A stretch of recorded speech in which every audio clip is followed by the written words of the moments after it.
इस वक्त महाराष्ट्र की सियासत से एक बड़ी खबर सामने आ रही है। महायुति में बागियों ने टेंशन बढ़ा दी।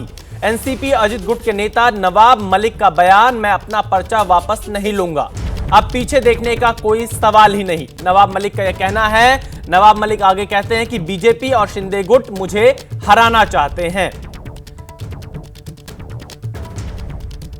हमारे साथ नवाब मलिक जी हैं, उनसे हम बात करेंगे।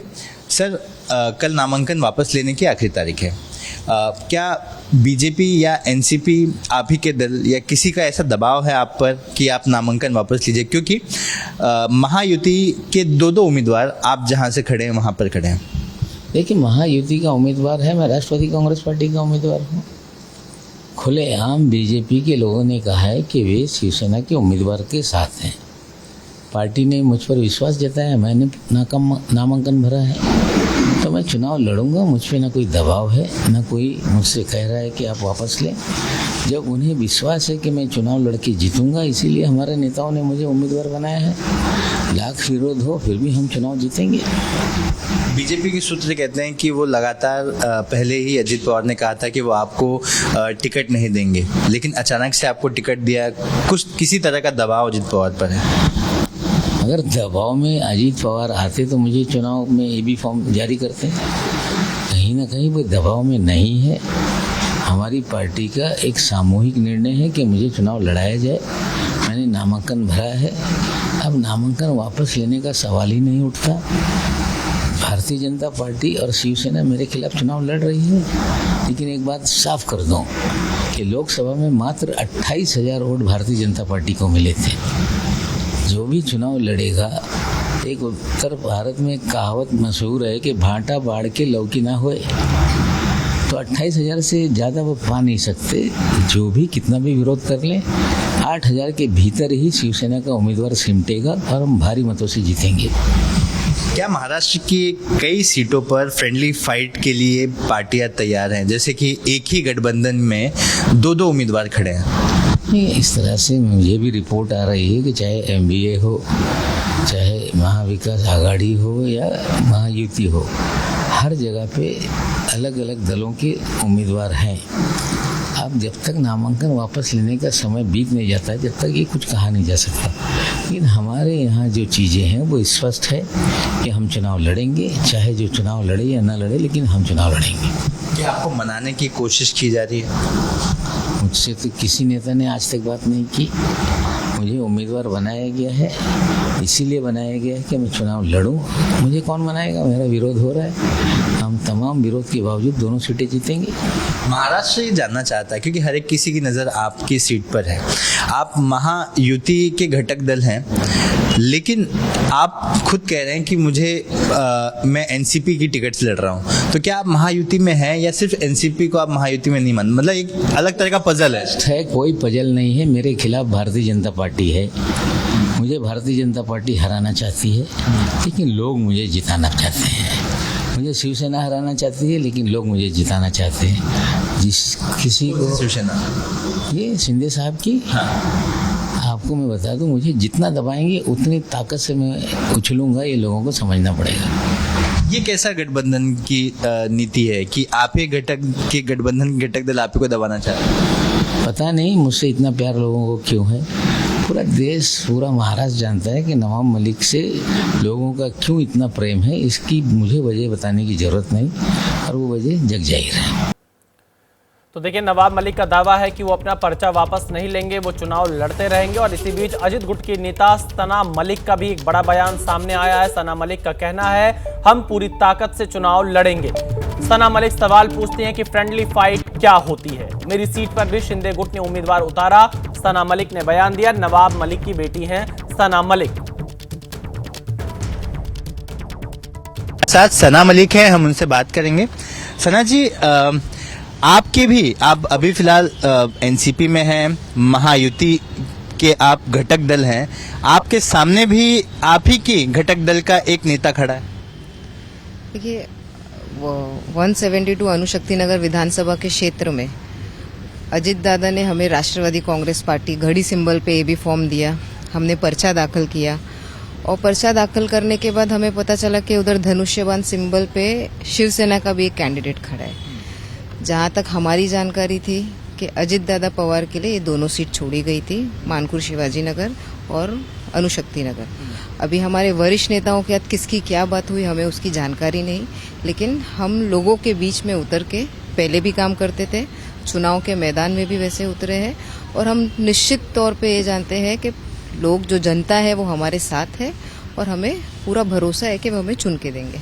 देखिए, बीजेपी बार बार नवाब मलिक जी को लेकर अपना स्टैंड क्लियर कर रही है कि नवाब मलिक पर जो आरोप लगे हैं इस वजह से हम नवाब मलिक के साथ नहीं खड़े हैं, लेकिन जब बात सना मलिक की आती है तो सना मलिक के सामने क्यों उम्मीदवार खड़ा किया गया? जहाँ तक मेरे चुनाव क्षेत्र में हमारे अगेंस्ट लोगों को खड़ा किया गया है वो जानकारी वरिष्ठ नेताओं को होगी, उसके बारे में हमें ज़्यादा जानकारी नहीं, लेकिन हम पूरी ताकत से चुनाव लड़ रहे हैं और लड़ते रहेंगे। बात जानकारी की नहीं सना जी, बात ऐसी है कि एक ही घटक दल के लोग हैं और एक ही घटक दल से 2 उम्मीदवार, तो मान लीजिए जो वरिष्ठ नेता आएंगे वो किसको मतदान करने के लिए अपील करेंगे? क्या आपको खुद ही मतदाताओं को अपील करनी है जाकर, या फिर कोई वरिष्ठ नेता आपकी मदद करेगा भी? देखिए, मैंने अपने पिताजी को पिछले 40 साल से राजनीति में देखा है और पिछले 15 साल से जब वो डिलिमिटेशन हुआ था और अणुशक्ति नगर विधानसभा क्षेत्र से जब वो पहली बार चुनाव लड़े, तब से लेके आज तक जब जब उनका चुनाव आया तब हम लगातार उनके साथ कंधे से कंधा मिला के कैंपेनिंग के उस पर उतरे और हमने तब भी एक चीज देखी थी और आज भी ये चौथा इलेक्शन है 2009 के बाद, और एक चीज कॉमन रही कि मेरे पिताजी ने हमेशा अपने काम के आधार पे लोगों के साथ जुड़े हैं, जो नाते उन्होंने बनाए हैं, जो लोगों ने उनके ऊपर विश्वास दिखाया है, भरोसा रखा है और वो विश्वास के जो साथ उन्होंने अपना काम किया है उस पे वोट मांगा है, ना कि किसी लीडर के अपील के ऊपर, ना ही कोई बीजेपी या शिवसेना या किसी के अगेंस्ट बोलकर। क्या महाराष्ट्र की जो जिन सीटों पर एक ही गठबंधन के 2 उम्मीदवार हैं, क्या फ्रेंडली फाइट को तैयार हैं सब लोग? क्या आप लोगों को लगता है कि क्या फ्रेंडली फाइट होगी वहां पर? ज्यादा जानकारी नहीं रखती हूँ मैं, एक विधानसभा के उम्मीदवार के तौर पे पहली बार उतरी हूँ। मेरा पूरा फोकस अणुशक्ति नगर विधानसभा क्षेत्र पूरी ताकत से और महाराष्ट्र की राजनीति में क्या चल रहा है, किस तरफ क्या हो रहा है उसकी ज्यादा जानकारी नहीं है। सुबह उठती हूँ, प्रचार पे लग जाती हूँ, आप जैसे लोग आते हैं तो उनसे थोड़ी बातचीत कर लेती। तो देखिए, महाराष्ट्र के चुनाव में जो बागी हैं उन्होंने टेंशन बढ़ा रखी है। सूरज ओझा हमारे संवाददाता मुंबई से लाइव जुड़ चुके हैं। सूरज, महायुति के लिए बागी कितनी बड़ी चुनौती है, क्या कितना ये नुकसान करते हुए नजर आ रहे हैं और क्या फडणवीस इन बागियों को मना पाएंगे? देखिए, फडणवीस के ऊपर तो पूरी जिम्मेदारी है ही, लेकिन कुछ ऐसी सीट्स हैं जहां पर फडणवीस ने खुलेआम कह दिया है कि वो उनको समर्थन ही नहीं करते। तो यहां ऐसी कुछ सीटों पर ये सवाल नहीं उठता कि वो बागियों को मनाएंगे। जाहिर सी बात है, जब भी वो अणुशक्ति नगर या फिर मानकुर शिवाजी नगर जाएंगे वो शिवसेना के कैंडिडेट के लिए ही कैंपेन करेंगे। लेकिन बात की जाए माहिम जैसी सीट की, जहां पर सदा सरवणकर जो सिटिंग विधायक हैं फिलहाल और उनके सामने राज ठाकरे के सुपुत्र अमित ठाकरे हैं, तो ऐसी जगहों पर मनाना काफी चुनौतीपूर्ण होने वाला है, क्योंकि सदा सरवणकर ने भी अपनी भूमिका साफ कर दी है कि वो यहां से चुनाव लड़ेंगे। उन्होंने बहुत सारा समय यहां की जनता को दिया है।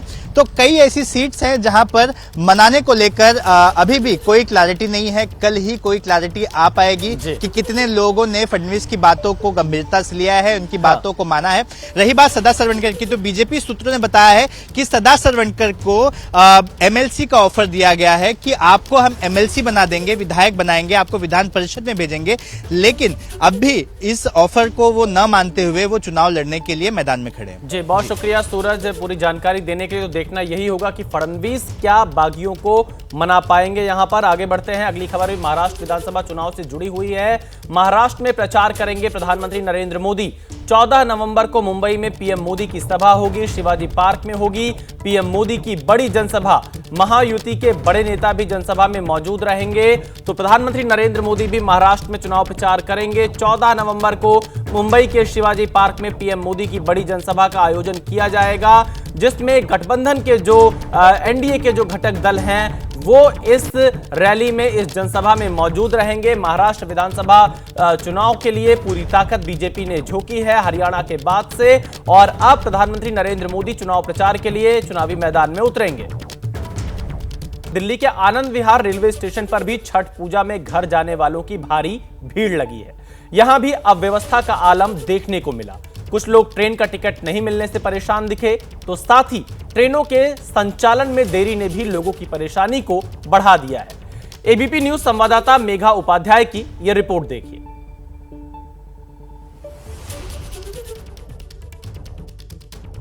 राजधानी में एक बड़ा तबका पूर्वांचल का रहता है, जिसको हर साल छठ महापर्व का इंतजार होता है कि बस छठ आए और वो घर जा सके। लेकिन हर साल तस्वीरें कुछ ऐसी होती हैं जो मैं आपको दिखाऊंगी। यहाँ मैं आनंद विहार रेलवे स्टेशन के बाहर हूँ, प्लेटफॉर्म के भी बाहर हूँ। ये प्लेटफॉर्म या वेटिंग रूम भी नहीं है, लेकिन आप ज़रा हर तरफ मेरे भीड़ देखिए। ये वो लोग बैठे हैं जिनकी ट्रेन या तो घंटों डिले है, कोई 5 घंटे, कोई 8 घंटे, या फिर वो जिनको अभी भी वेटिंग में रखा गया है। और यहाँ आप देखिए हर तरफ जो है आपको लोग नजर आएंगे। हालांकि पुलिस की तरफ से सहायता बूथ यानी कि हेल्प डेस्क बनाया जरूर गया है। कुछ लोग भी हैं, उनसे भी चलिए बातचीत करके समझते हैं कि उनकी ट्रेनें कितनी घंटी लेट है। क्या सुविधा है यहाँ पुलिस की तरफ से या प्रशासन की तरफ? प्रशासन की तरफ से ठीक है, लेकिन मैंने इनको सरकार की तरफ से कोई ना कोई आश्वासन सही ठोस कदम उठाना चाहिए। कंफर्म टिकट हो गई आपकी? कंफर्म ठीक है, यस तो कंफर्म तो हो गया, लेकिन भीड़ कितनी है ट्रेन में? तो बहुत है मैडम, इससे पूछने अब ये देखो 4.5 घंटे हमारे को हो गए स्टेशन पे, यहाँ धक्के खाते। बताओ क्या करें। कितने घंटे ट्रेन लेट है आपकी ट्रेन? वही 5284 है आनंद विहार मुजफ्फरपुर स्पेशल। वही 6 घंटे के आसपास लेट। हाँ 6 घंटे के आसपास लेट। अच्छा, टिकट कंफर्म मिल गई परिवार? टिकट हमारा कन्फर्म है। कितना दिन पहले लिया था? 20 दिन पहले लिए थे। 20 दिन पहले। और भीड़ कितनी है? भीड़ तो है काफी। यहाँ क्या सुविधा है आप लोगों के लिए? परिवार है, बच्चे हैं, छोटे बच्चे? टेंट उंट लगा हुआ है। टेंट लगा हुआ है, बाकी मदद मिल जा रही है पुलिस से? हाँ। देखिए पुलिस ने इतना तो किया है कि टेंट लगा दिया है, उधर पीने के पानी की सुविधा है, हेल्थ डेस्क बनाया गया है। आपको कोई जानकारी मिले तो आप बातचीत कर सकते हैं। टिकट वगैरह या एटीएम वगैरह की भी सुविधा जो है, अगर किसी को पैसे निकालने हैं, कैश चाहिए, तो ऐसे में वो भी जाकर निकाल सकते हैं। मतलब बेसिक जो ज़रूरत होती है उसका इंतज़ाम यहाँ पर पुलिस ने कर दिया। फिर भी अगर आप इधर जाएंगे तो देखेंगे हर तरफ आपको, मतलब जहाँ दूर तक आप इस वक्त हमारे स्क्रीन के माध्यम से, कैमरे के माध्यम से देखेंगे, आपको हर तरफ बस लोग ही लोग नज़र आएंगे जो इंतज़ार कर रहे हैं कि या तो उनका टिकट कंफर्म हो जाए या तो उनको जो है वेट करना पड़ रहा है। कई घंटों का इंतज़ार है, ट्रेनें लेट है। तो देखिए कुछ ऐसी तस्वीरें देश के अलग अलग हिस्सों से सामने आ रही है। जो लोग बिहार जाना चाहते हैं, पूर्वी यूपी जाना चाहते हैं, तो अलग अलग स्टेशन से ऐसी तस्वीरें आ रही हैं। परसों से आस्था का महापर्व छठ की शुरुआत हो रही है और देश के कोने कोने में बसे बिहार के लोग अपने घर जाना चाहते हैं। अलग अलग रेलवे स्टेशन पर भीड़ उमड़ी हुई है। सूरत के उधना रेलवे स्टेशन पर भी भारी भीड़ है। हालात ऐसे बन गए कि पुलिस को कड़ी मशक्कत करनी पड़ रही है। और इन तस्वीरों को आप देखिए, कितनी भारी भीड़ इस वक्त सूरत के उधना रेलवे स्टेशन के पास दिखाई दे रही है। बड़ी संख्या में लोग अपने घरों को जाना चाहते हैं छठ महापर्व में शामिल होने के लिए, इस त्योहार में शामिल होने के लिए। लेकिन यह भीड़ बताती है कि कितनी मुश्किल है यहां पर स्थिति और कितना मुश्किल भरा सफर रहने वाला है। फिलहाल ये गुजरात के सूरत में उधना रेलवे स्टेशन के पास की मैं आपको तस्वीरें दिखा रहे हैं, जहां पर लोग इंतजार कर रहे हैं। यहां लाइन लगाकर एक एक कर प्लेटफॉर्म की तरफ जाएंगे और हालात काबू में रहे इसके लिए पुलिस फोर्स भी यहां पर तैनात है। गुजरात के सूरत में छठ पूजा को लेकर उधना रेलवे स्टेशन पर भारी भीड़ जमी हुई है। तस्वीरें आप देख सकते हो, उधना रेलवे स्टेशन का नज़ारा है, जहां पर पिछली रात से ही लोग जो है यहाँ पर मौजूद है वतन जाने के लिए, बिहार यूपी जाने के लिए। तस्वीरें आप देख सकते हो, भगदड़ न मचे इसके लिए यहाँ पर स्थानीय पुलिस द्वारा व्यवस्था की गई है, रेलवे पुलिस द्वारा व्यवस्था की गई है और एक के बाद एक जो यात्री है उन्हें लाइनबंद कतार के अंदर यहाँ से रवाना किया जा रहा है। सूरत में मिनी भारत कहा जाता है और यूपी बिहार से बड़ी तादाद में लोग यहाँ पर रोजगार लेने के लिए सूरत में स्थायी हुए, उधना में स्थायी हुए। हालांकि दिवाली को छुट्टी हो चुकी है, छठ पूजा के लेकर के लोग जो है वो यूपी बिहार जाने के लिए निकलते हैं, तब इस प्रकार से एक साथ में जो भीड़ है वो जुटी हुई है। रेलवे प्रशासन की ओर से मेडिकल व्यवस्थाएं की गई है, अतिरिक्त रेलवे ट्रेनों की व्यवस्था की गई है। ताप्ती गंगा की ओर कुल 2 ट्रेनें सूरत से चलती है। हालांकि सूरत रेलवे स्टेशन का प्लेटफॉर्म नंबर 4 रिपेयरिंग के कामकाज को लेकर बंद हो चुका है। सूरत रेलवे स्टेशन की सारी भीड़ जो है वो उधना रेलवे जंक्शन पर आई हुई है। ऐसे में उधना रेलवे स्टेशन ऊपर भारी भीड़ है वो जमी हुई है। दिवाली के समय पर जिस प्रकार से भीड़ देखने को मिलती थी उसी प्रकार से यहाँ पर भीड़ है वो जमी हुई नज़र आ रही है। हालांकि कोई भी प्रकार से भगदड़ ना हो उसको लेकर के स्थानीय पुलिस और रेलवे पुलिस चाक चौबंद है। यहाँ पर महिला पुलिस बल को लेकर अलग अलग जो है व्यवस्था वो भी की गई है। तस्वीरें देख सकते हैं जो उधना रेलवे स्टेशन से लोग गुजरते हैं, बड़े सामान जो है अपने सर पर लाद करके चलते हैं और घंटों तक इस प्रकार से खड़े रहने की वजह से जो थकान महसूस होती है, छोटे छोटे बच्चे साथ में हैं, बुजुर्ग साथ में हैं, उन्हें भी यहाँ पर काफ़ी दिक्कतों का सामना करना पड़ा है। लेकिन एक साथ में भीड़ जुटी होने के कारण यहाँ पर जो लोग हैं वो इस प्रकार से लाइनबंद कतार में उन्हें बिठाने के लिए मजबूर करना पड़ता है। और एक बाद एक यहाँ पर देख सकते हो, तस्वीरें देख सकते हो, कई लोग जो है अपने सर पर सामान लाद करके लाइनबंद कतार में यहाँ से एक छेड़े से दूसरे छेड़े पर यहाँ पर निकलते हुए नजर आ रहे हैं। दिल्ली में छठ पूजा पर सियासी संग्राम छिड़ा हुआ है। बीजेपी सांसद मनोज तिवारी ने भी आम आदमी पार्टी पर निशाना साधा। उन्होंने कहा कि आम आदमी पार्टी को गलतियां थोपने की बीमारी है। मनोज तिवारी को भरोसा है कि दिल्ली में बीजेपी की सरकार बनेगी और इसी भरोसे के साथ उन्होंने दावा किया कि अगले साल छठ पूजा पर यमुना स्वच्छ होगी। बात करने के लिए हमारे साथ हैं बीजेपी के सांसद मनोज तिवारी जी। आम आदमी पार्टी कह रही है दिल्ली में जो हालत है उसकी जिम्मेदार बीजेपी है। यमुना में डुबकी लगाएंगे कैसे लोग छठ के पर्व? अब ये भी एक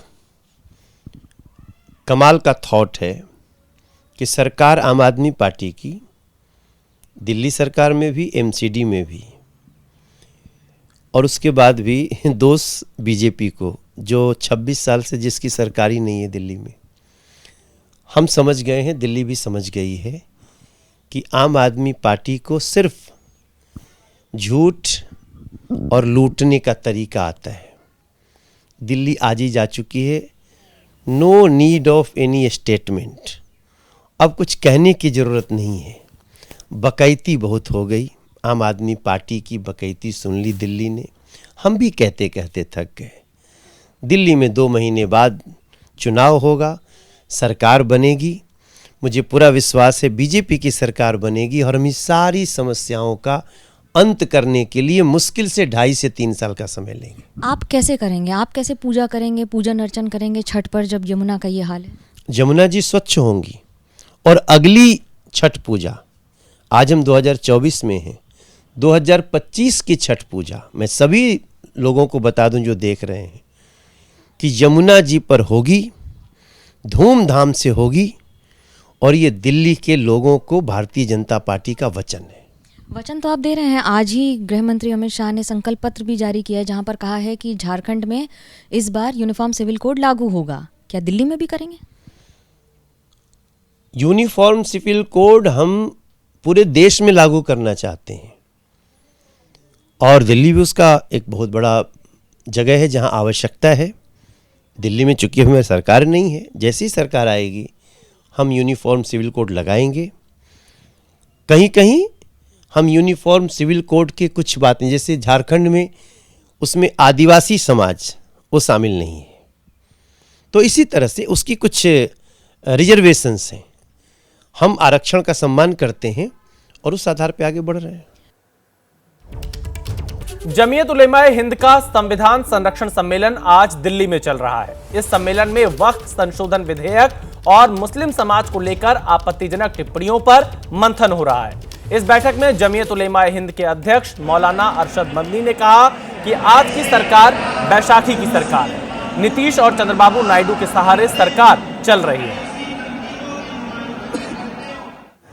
आप 2 इलेक्शन पहले देखिए किस कुव्वत के साथ बीजेपी आई थी। आपने जिस पॉलिसी को इख्तियार किया, सेकुलरिज्म को आग लगानी चाहिए, उसका नतीजा इस इलेक्शन में क्या हुआ? बीजेपी हार गई। मैं कहता हूं कि अगर चंद्रबाबू नायडू की बैसाखी न होती और उधर नीतीश कुमार की बैसाखी न होती तो बीजेपी गवर्नमेंट नहीं बना सकती थी। अरशद मदनी ने यह भी कहा है कि इस देश में मुसलमानों की जिंदगी मुश्किल बनाई जा रही है। अलग भाई भाई की नीति रहेगी तभी ये मुल्क जिंदा रहेगा। अगर नफरत रहेगी तो घर बर्बाद हो जाए। इस मुल्क को मुल्क में रहने वालों के लिए जहन्नम बना रहे हो। जमीयत उलमा इसको कबूल नहीं करती। हम तो कह रहे हैं इस बात को, किसी की जबान उठती हो या न उठती हो, लेकिन हम कहते हैं कि जो हो रहा है वो मुल्क को आग लगाने के लिए, दस्तूर को आग लगाने के लिए हो रहा है। जमीयत उलमा इसे कबूल नहीं करेगी। अगर जमीयत उलमा ने उस बदतरीन हुकूमत जो ये कहती थी कि हमारी हुकूमत में सूरज नहीं डूबता, जमीयत उलमा ने कभी उसके सामने सर नहीं झुकाया, उसके बाद हम किसके सामने सर झुकाएंगे? बटेंगे तो कटेंगे नारे पर अब बाबा बागेश्वर का बयान भी सामने आया है। धीरेन्द्र शास्त्री ने कहा, अगर आप बटोगे तो बिल्कुल कटोगे। पूरे भारत के हिंदू को एक करना है, बाबा बागेश्वर का यह कहना है। तो देखिए, बाबा बागेश्वर का भी बयान बटेंगे कटेंगे वाले नारे पर सामने आया है। बिल्कुल सही है। अगर आप आपस में बटोगे तो निश्चित रूप से फुटकर करके कटोगे। एक हमारे पास जिम वाला आदमी आया, हमने एक लकड़ी दी, उसने तोड़ दी। हमने 2 लकड़ियां दी, उसको थोड़ी मेहनत पड़ी, उसने तोड़ दी। हमने 10 लकड़ियों का गट्ठा दिया, उसकी नानी मर गई, नहीं तोड़ पाया। यही हम हिंदुओं का हाल है। एक एक रहोगे टूट जाओगे, 1-2 रहोगे तो टूट जाओगे, लेकिन एक साथ सभी हिंदू रहेंगे, उनकी नानी आ जाएगी, वो हिंदुओं को तोड़ नहीं पाएगी।